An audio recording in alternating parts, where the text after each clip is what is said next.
2,14,70,358 रुपये हा आकडा लक्षात ठेवा। परत सांगते, 2,14,70,358 रुपये। कमवायला किती वर्ष गेले असतील? तुम्हाला इतके रुपये कमावण्यासाठी किती वर्ष लागतील? कमेंट करून नक्की सांगा। 70 वर्ष वय असलेल्या आजी आजोबांची ही जमापुंजी होती, पण अवघ्या 15 दिवसात होत्याचं नव्हतं झालं। 70 वर्षात कमावलेली ही जमापुंजी झिरो झाली। तर त्याचं झालं असं की पुण्याजवळच्या पिंपरी चिंचवड मध्ये एका सोसायटीत राहणाऱ्या सेवानिवृत्त आजी आजोबांच्या घरात 29 ऑक्टोबरच्या त्या सकाळी एक फोन खणखणतो आणि तिथूनच सुरू होतो तब्बल 2,14,00,000 रुपयांच्या लुटीचा एक भयानक चक्रव्यूह।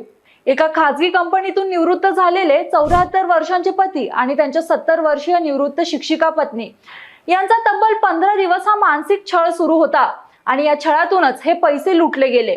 हे घडून महिन्यामागे महिने उलटत होते तरी चोरट्यांचा थांग पत्ताच लागत नव्हता। पण 9 महिन्यांना एक सुगावा लागला।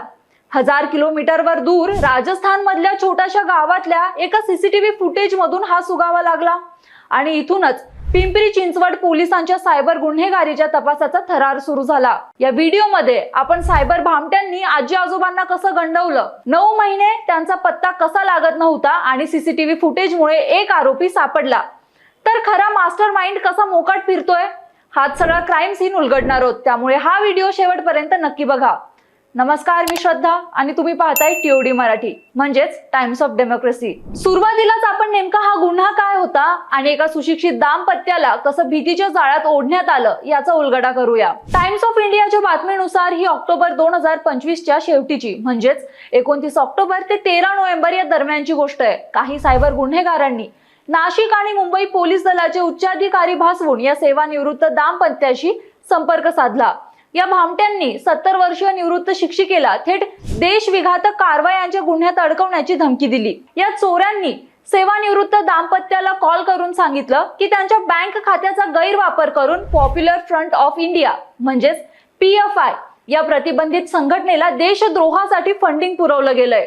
तसंच आरोपींनी 74 वर्षीय पतीला धमकावलं की तुमच्या पत्नीने या दहशतवादी संघटनेला खातं वापरू देऊन मोठं कमिशन कमावलंय, ती काळा पैसा पांढरा करण्याच्या धंद्यात म्हणजेच मनी लॉन्ड्रिंग मध्ये गुंतलीये, त्यामुळे तुम्हा दोघांनाही कोणत्याही क्षणी अटक होईल आणि तुरुंगाची हवा खावी लागेल। पुढे जाण्याआधी मला तुम्हाला एक प्रश्न विचारायचा आहे की असं जर तुमच्या बाबतीत घडलं असतं तर तुम्ही काय केलं असतं?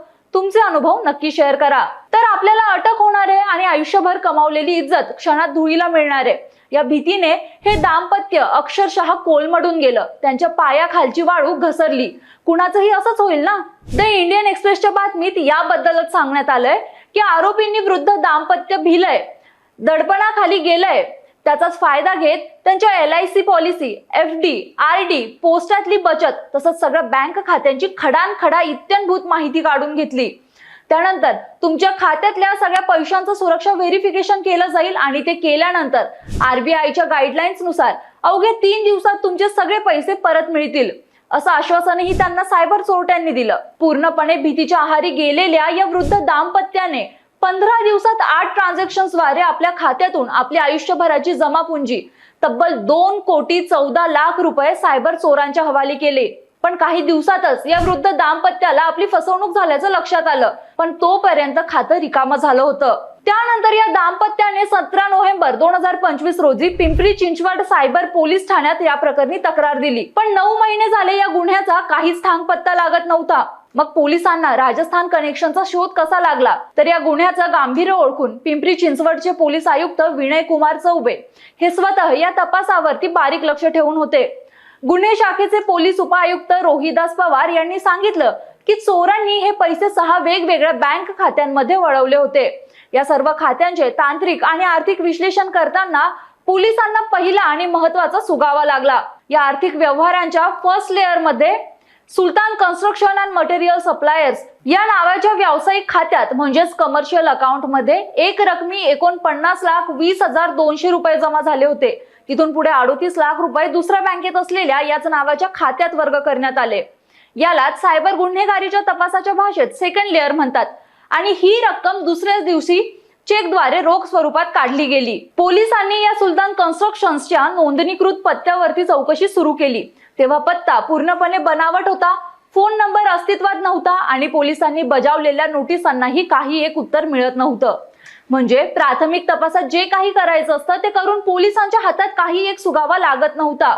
पण स्वतः पोलीस आयुक्तांनीच प्रकरण मनावरती घेतलेलं असल्याने तपास अधिकाऱ्यांनी थोडं जाऊन शोध सुरू केला. त्यातच एक सीसीटीव्ही फुटेज हाती लागलं. मग सीसीटीव्ही फुटेज मध्ये काय सापडलं? पोलिसांनी बँक खात्यांच्या व्यवहारांची वेळ आणि तारीख जुळवून राजस्थान मधल्या बुंदी जिल्ह्यातल्या नैनवा या छोट्याशा गावातल्या बँकेचं सीसीटीव्ही फुटेज तपासलं. बँक ऑफ बडोदाच्या या सीसीटीव्ही फुटेज मध्ये एक तरुण बँकेत स्वतः येऊन 38 लाख रुपयांचा धनादेश वटवून रोख रक्कम हातात घेताना स्पष्टपणे कॅमेऱ्यात कैद झाला होता. या फुटेजच्या मदतीने पोलिसांनी त्या तरुणाची ओळख पटवली आणि तो तरुण म्हणजे 32 वर्षांचा राजेंद्र गणराज नागर होता.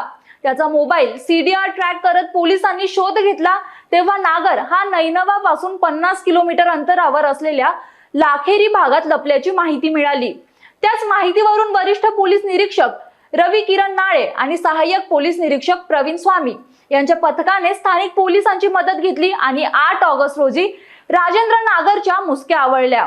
मग राजेंद्र नागर नेमका कोण आहे आणि त्याचा रोल काय? टाइम्स ऑफ इंडियाच्या बातमीनुसार राजेंद्र नागर हा राजस्थान मधील एक सरकारी कंत्राटदार आहे.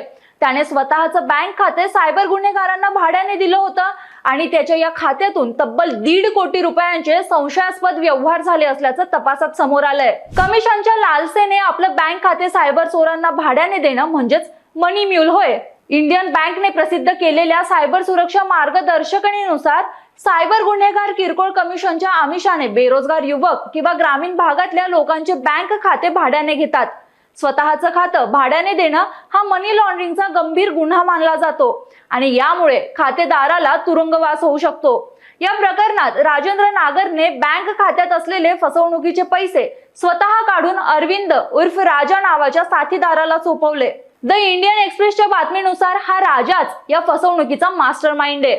तो हे पैसे क्रिप्टो आणि हवालाच्या माध्यमातून आंतरराष्ट्रीय सायबर गुन्हेगारांच्या खात्यावरती पाठवायचा आणि सध्या देशभरात या सायबर भामट्यांनी धुमाकूळ घातलाय. यामुळे या डिजिटल अरेस्टच्या वाढत्या धोक्याची सुप्रीम कोर्टाने स्वतःहून गंभीर दखल घेतलीये. केंद्र सरकारने सुप्रीम कोर्टात सादर केलेल्या एका अधिकृत आकडेवारीनुसार केवळ डिजिटल अरेस्टच्या माध्यमातून सायबर चोरांनी देशातील नागरिकांना तब्बल 3000 कोटी रुपयांचा चुना लावलाय.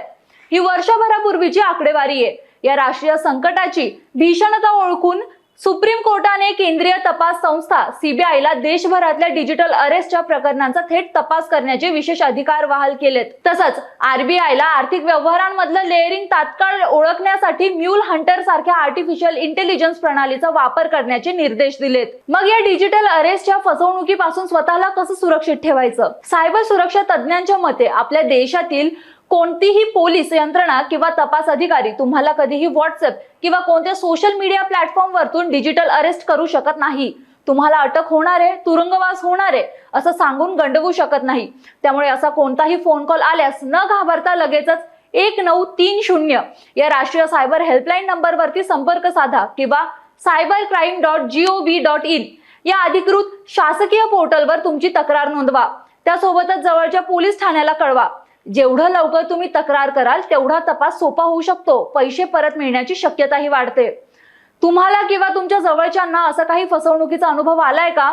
पुण्याचे आजी आजोबा नेमकं कशामुळे गंडले असं तुम्हाला वाटतं?